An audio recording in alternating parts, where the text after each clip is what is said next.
At ito na nga, moment of truth. For today's vlog, pipinturahan natin yung portion na yan. At syempre, inuro ko na nga yung mga gamit na nakaharang. At dahil sinisipag type for today's vlog, hindi kasi gusto ko rin dito maging cream na talaga kasi lagi din ako dito nagvi-video. Para maganda din yung background kapag bini-video ko yung twins. Tsaka para mas maaliwalas tingnan. Actually, mas gusto ko yung cream na kulay kesa sa pure white. Kasi nga pagtagal, mas madaling makita yung mga dumi-dumi kapag pure white. Yung kulay ng pintura. Tapos madali din bagayan ng mga furnitures, ganyan. Tapos ako pa naman, mahilig ako sa curtain. Kaya para kahit anong curtain yung ilagay ko, kunyari sa bintana or yung pang cover dito sa sala, going to the dining kitchen, madali ding bagayan kapag cream na yung kulay ng walls. Nung una talaga tinatamad pa ako kasi nga lamig tapos ang sarap pa matulog. Halos lunchtime na rin nung tumayo ako kaya hapon ko na rin to iginawa. Sa isip-isip ko, saglit lang naman siguro to. Parang ang dali-daling gawin, ganyan. Nung una natutuwa pa ako kasi sabi ko ay ang bilis naman itong magpintura pala gamit itong rollers.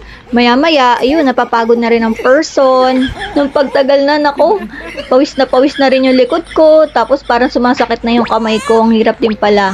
Kung makikita nyo yan, sa bintana, maliwanag pa, diba? So maya-maya, madilim na. Inabot na rin pala ako ng gabi. So meron pa tayong isang portion dito. Naku, nung tinitingnan ko sa oras, inabot din pala ako ng 3 hours dito. This one is second coating na, kaya pinasadahan ko na ulit yung una kong pininturahan. Naku, pagkatapos nga nito, manakit-nakit yung kamay ko tsaka yung leeg ko kasi nga ganyan, Kasi may mga part pa na kailangan mong i-reach. Ang saya din naman sa pakiramdam kasi nung nakaraan ko pa gusto itong pinturahan, wala talagang time. Tapos, eto na, nung nabalik ko na yung mga gamit.